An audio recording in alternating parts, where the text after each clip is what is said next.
La Voz de América presenta. Ucrania y Rusia continúan negociando, pero Moscú intensifica los ataques contra civiles ucranianos. En nuestra cobertura especial desde Polonia, La Voz de América habló con sobrevivientes del ataque a la base militar en Yavoriv. Además, Estados Unidos asegura que Rusia le pidió apoyo a China para continuar la invasión a Ucrania. Y Guatemala acoge a refugiados ucranianos.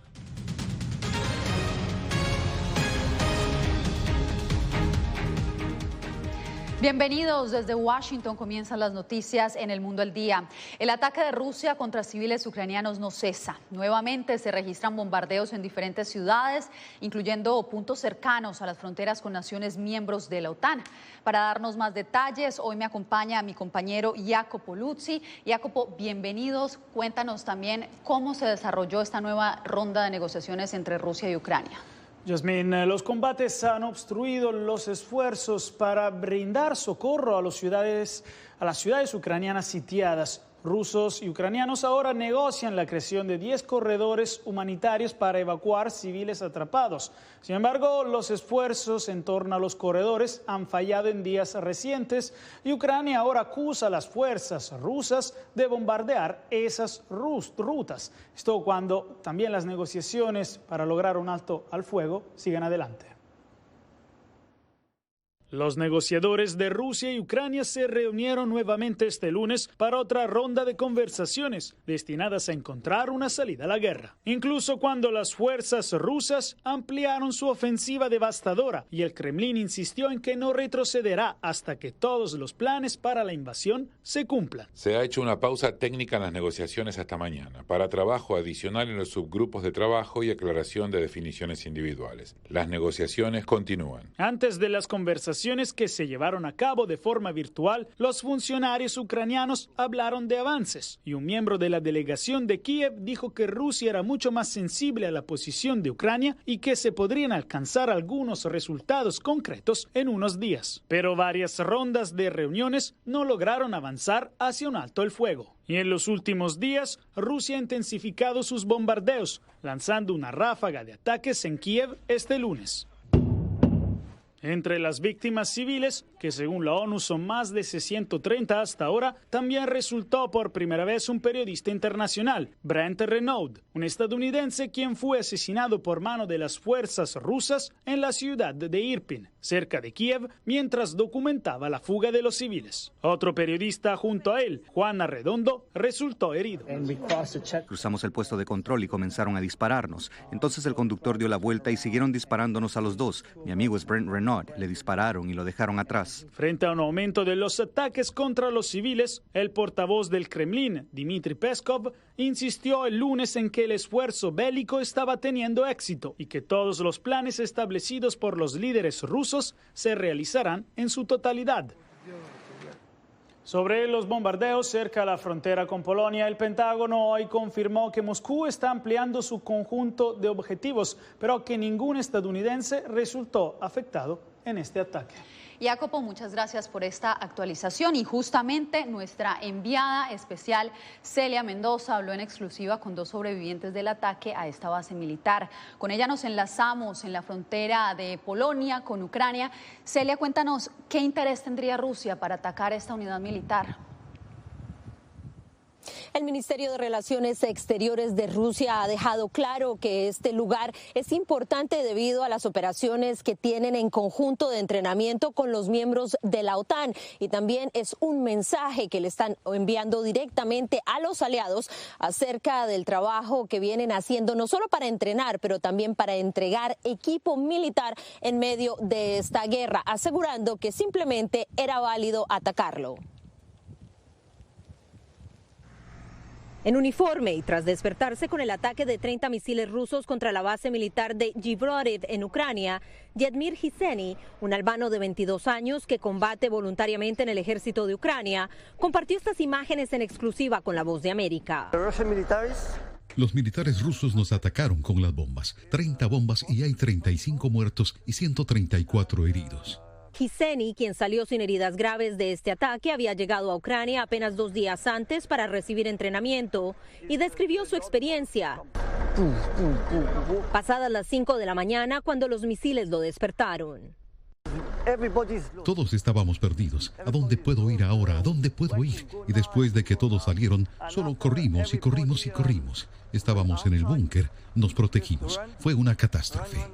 Yedmir escapó, logró cruzar la frontera desde Ucrania hasta Polonia y estando aquí en Córchova ha tomado una decisión acerca de su futuro. Me voy a mi casa ahora. 2 días después de que llegué 30 bombas. No estoy listo para eso. Sin embargo, Sander Doku, otro voluntario del ejército ucraniano que también sobrevivió, asegura no tener miedo. Cualquiera que haya sido la fuente de esos cohetes se debió a varios factores potenciales, pero eso de ninguna manera disminuye nuestro propósito. Por el contrario, nos fortalece. Mientras tanto, las fuerzas militares rusas y su ministro de Defensa confirmaron que Vladimir Putin ha autorizado que se puedan utilizar 16,000 voluntarios del Medio Oriente, los cuales podrían venir de Siria y otros lugares donde Rusia ha tenido un trabajo de colaboración en el conflicto y quienes podrían integrarse en especial en la zona de Donetsk. Gracias a nuestra enviada especial a la frontera polaca, Celia Mendoza. Y en otra información, murió la mujer embarazada que resultó herida durante el bombardeo de tropas rusas al hospital materno-infantil en la ciudad ucraniana de Mariupol. Las imágenes de la mujer saliendo del hospital en una camilla mientras acariciaba su prominente barriga ensangrentada le dieron la vuelta al mundo, pero también evidenciaron la brutalidad del ataque de Rusia. Según informó la agencia de noticias AP, la mujer fue trasladada a otro hospital. El cirujano Timur Marin relató que la mujer gritó "mátenme ahora" al darse cuenta que estaba perdiendo a su hijo. El bebé nació muerto y la madre murió tras 30 minutos de reanimación. Estados Unidos asegura que Rusia le pidió apoyo a China para continuar su invasión a Ucrania y le advirtió al gigante asiático sobre las potenciales consecuencias. Vamos ahora a la Casa Blanca con Jorge Agobián. Jorge, ¿qué se conoce hasta el momento sobre este tema?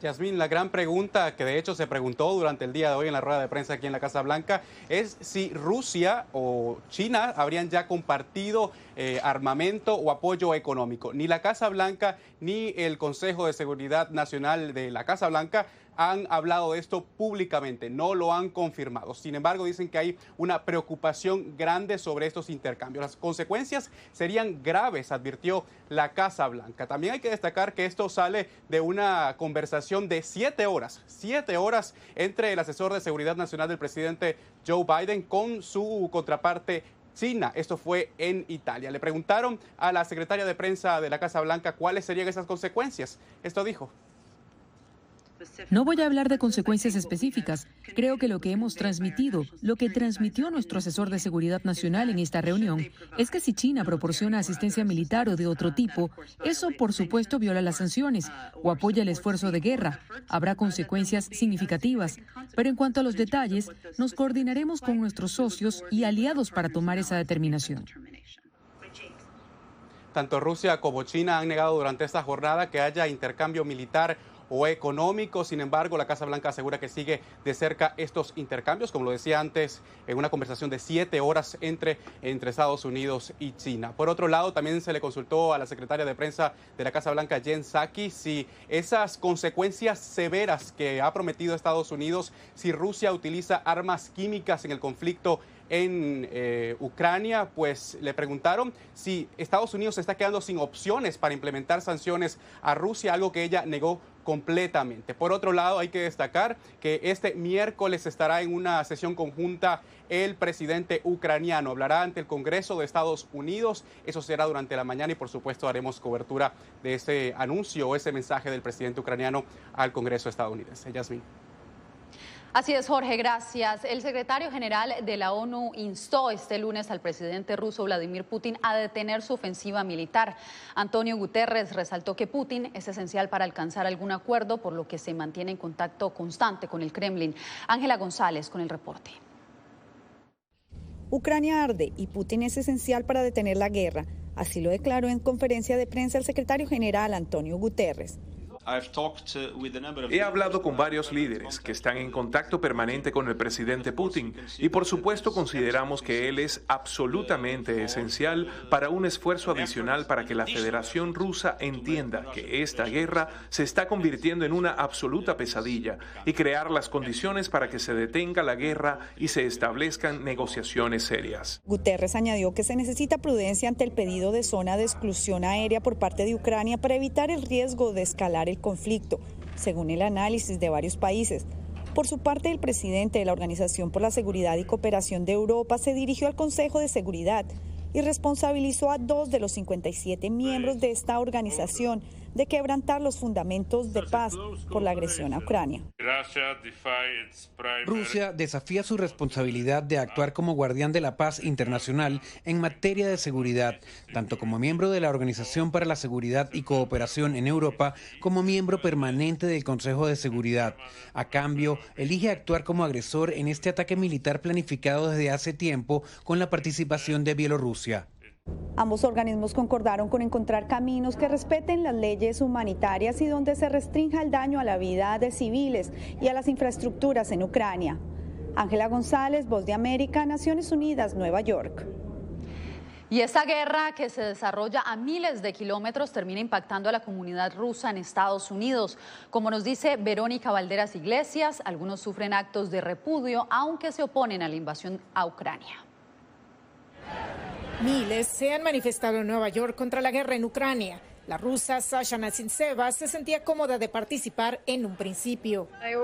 Escuché a unos estadounidenses detrás de mí diciendo cosas no muy buenas sobre los rusos. Se volvieron algo agresivos y me dijeron cosas desagradables. También oí a 2 ucranianos decir: regrésate a Rusia. Su caso no es insólito. La oposición a las acciones de Moscú se está manifestando en formas que afectan a los rusos en Estados Unidos. En Washington, D.C., por ejemplo, se reportó que el restaurante Casa de Rusia fue vandalizado. Se trata de una cultura de cancelación contra los negocios, dice Mikhail Podolsky, quien nació en Moscú. Las tiendas buscan deshacerse del vodka ruso. Las comunidades en Internet tratan de cambiar los nombres de los grupos rusos. La diáspora rusa, sin embargo, espera que la hostilidad no empeore y los activistas buscan presionar a Moscú para que ponga fin a la guerra.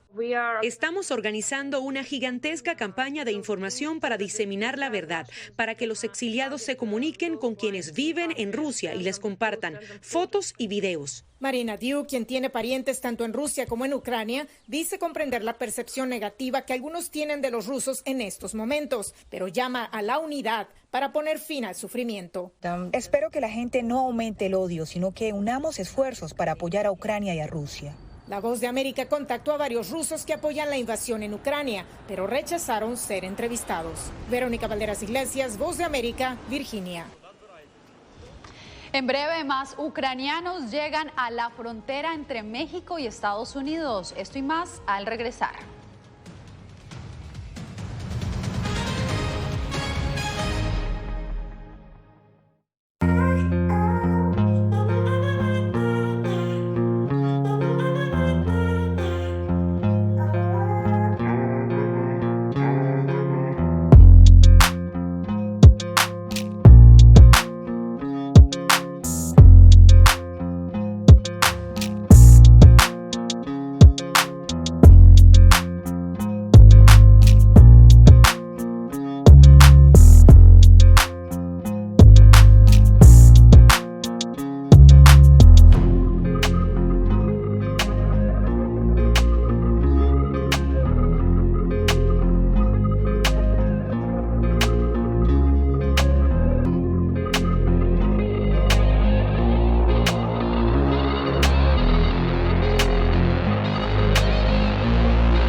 Tras meses de separación, 4 familias ucranianas lograron reencontrarse en Guatemala. Eugenia Sagastume nos cuenta cómo fue el emotivo reencuentro. Volaron miles de kilómetros para huir de la guerra. Ciudadanos ucranianos que residen actualmente en Guatemala por razones de trabajo volvieron a ver a sus esposas e hijos en el país centroamericano, donde esperan permanecer un tiempo con la esperanza de que algún día puedan volver a casa. No sé qué nos espera en el futuro, pero espero que la guerra va a terminar pronto. Vyacheslav Ostrenko viajó hasta Polonia para traer a su esposa y sus hijos. Lloré una semana cada día, hasta cuando mi familia no llegó a Polonia.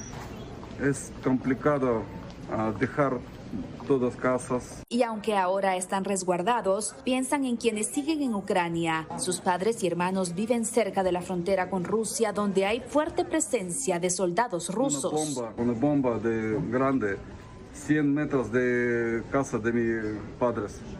Rusia dice, se puede salir. Cuando ellos salen, ellos como atacan, matan gente. En Guatemala reciben apoyo del consulado ucraniano y autoridades migratorias les emitieron un pase especial por razones humanitarias que les garantiza su ingreso y estancia legal en el país, porque algunos no tienen pasaporte. Ahora solo esperan que la guerra termine. Eugenia Sagastume, Voz de América, Guatemala. Mientras tanto, más ucranianos y rusos están entrando a través de la frontera sur a Estados Unidos. Las autoridades de inmigración prevén que las estadísticas seguirán aumentando. Vicente Calderón con la información. La invasión rusa a Ucrania repercute en la migración de México a Estados Unidos. Ya vienen desde antes, o sea, seguramente habrá un incremento de ellos. La Policía Estadounidense de Aduanas y Protección Fronteriza reporta un aumento en arrestos de ambas nacionalidades, pues llegan buscando asilo por la frontera sur. Aquí encontrarán las condiciones para otorgarles refugio, dada la condición de riesgo en su país. En los primeros 4 meses del año fiscal, que empezó en octubre de 2021, arrestaron a 6.400 rusos, un incremento brusco respecto a los 4.100 aprehendidos del año anterior. En el caso de los ucranianos, de octubre a febrero ya contabilizan casi 1.000, cuando en todo el 2021 detuvieron a 680. La relación México-Ucrania no es nueva. En 2014 el embajador ucraniano estuvo de visita en esta frontera. Firmamos un acuerdo, un memorándum allá en Kiev, entre Agencia Espacial Mexicana y Agencia Espacial Estatal Ucraniana para construir un satélite común. Músicos ucranianos integran la orquesta de Baja California. Me hubiera gustado que conociera mi país por otra razón, pero ya yo creo que todo el mundo va a conocer dónde está ubicado Ucrania. Xenia Koblianska es catedrática en Tijuana. Le preocupa lo que pasa en Odessa, su ciudad natal, y se prepara para un concierto en abril. No es una protesta, es un concierto, somos artistas, un concierto por la paz. Otras ciudades mexicanas se solidarizaron, iluminando edificios públicos con los colores de esa nación europea. Vicente Calderón, Voz de América, Tijuana, México. Entre tanto, parte de una política migratoria establecida durante la administración Trump llega a su fin. Los Centros para el Control y Prevención de Enfermedades anunciaron que los niños migrantes no acompañados ya no serán expulsados automáticamente de Estados Unidos y quedarán eximidos de esa política conocida como Título 42. La disposición sigue vigente para familias y adultos migrantes. Usted quédese porque al regresar en El Mundo al Día, la izquierda arrasa en las consultas interpartidistas para escoger a 3 candidatos presidenciales en Colombia.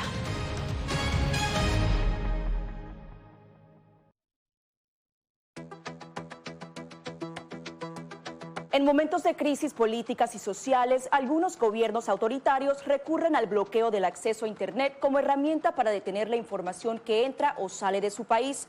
No obstante, existen algunas alternativas que te ayudarán a continuar conectado a la red a pesar de la censura oficial. Una de las más efectivas es el VPN o red virtual privada por sus siglas en inglés. La VPN pretende simular que la persona está en otro lugar del mundo y no en el país que esté restringiendo el acceso a Internet, de manera que es incapaz de detectar esa conexión interna y así se puede utilizar Internet con normalidad. Las ofertas de VPN en el mercado son muchas y las puedes buscar escribiendo las iniciales VPN en los motores de búsqueda, pero es importante descargarla o adquirirla antes de perder la conexión al Internet. Aquí te ofrecemos algunas opciones.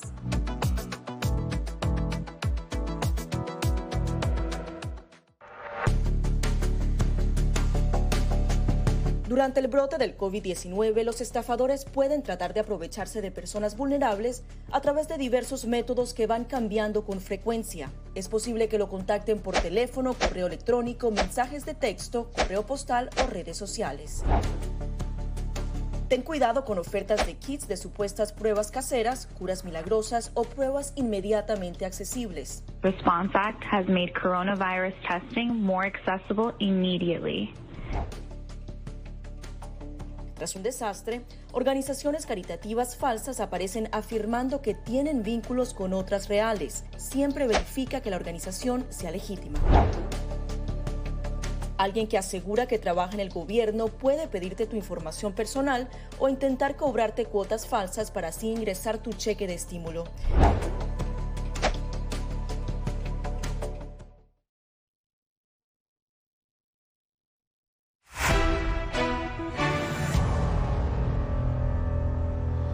Hay preocupación entre la comunidad médica tras el aumento de infecciones por COVID-19 en Europa. Expertos temen que la ola de contagios termine impactando a Estados Unidos. José Pernalete nos amplía.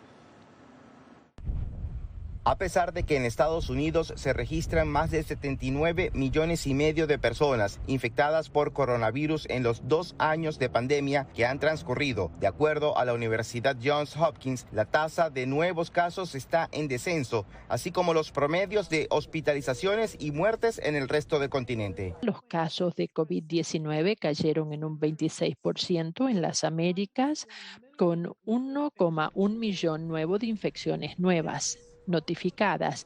Las muertes también se redujeron en cerca de un 19%, con cerca de 18,000 muertes notificadas. No obstante, científicos creen que este declive sostenido pudiera verse afectado por el incremento de nuevos casos en Reino Unido, Países Bajos, Alemania, Italia y Suiza. La prevención ante condiciones de viajes sigue siendo la premisa para las autoridades estadounidenses. En marzo se vencía la vigencia del mandato de uso de mascarilla en transporte público, incluyendo para pasajeros en aviones. Esta orden fue extendida al menos hasta el mes de abril. El tapabocas entre los usuarios de este servicio genera opiniones enfrentadas. No me gusta el COVID, es peligroso, pero estoy cansada de la máscara. Mientras las personas sigan contrayendo COVID, creo que todavía es necesario.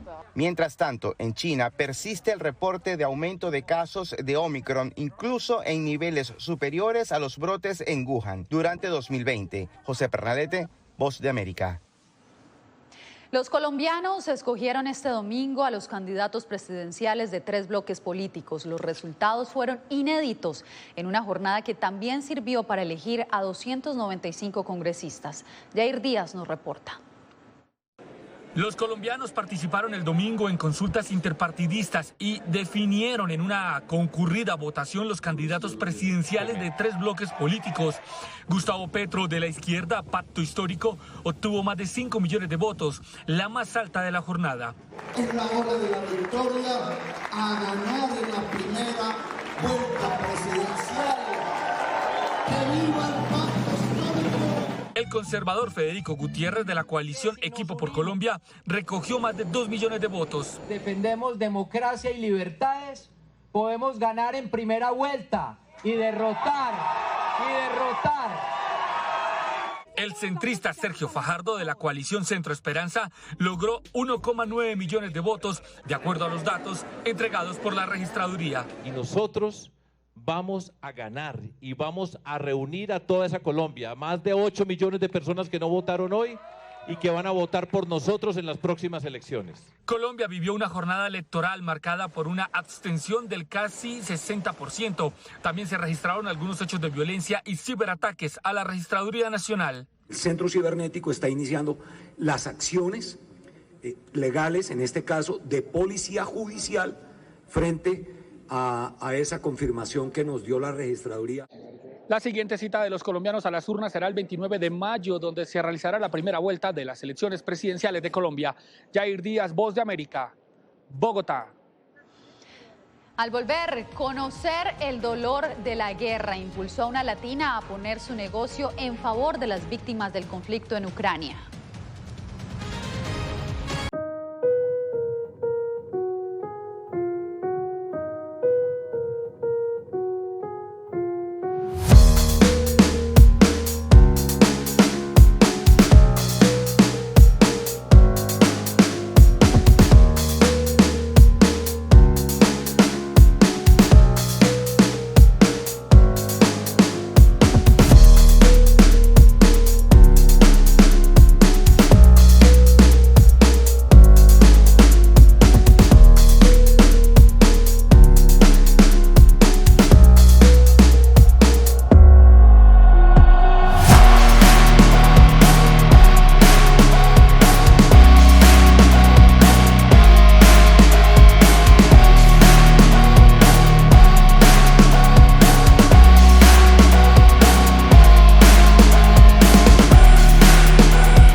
Verónica Villafañe nos cuenta por qué para ella esta es una causa personal.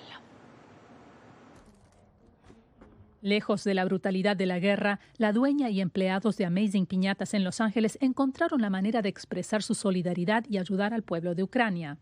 José Sánchez crea piñatas en formas de corazón, mientras su esposa, Luz Ibáñez, hace ramos de rosas de papel con los colores de la bandera ucraniana que se están vendiendo para recaudar fondos. Haciendo nuestros corazones, no solamente hay contribución económica, pero también estamos dejando de saber al pueblo que estamos detrás de ellos y que estamos acuerpando que esto acabe esta guerra. Para Lorena Robleto, propietaria del negocio, es una causa personal.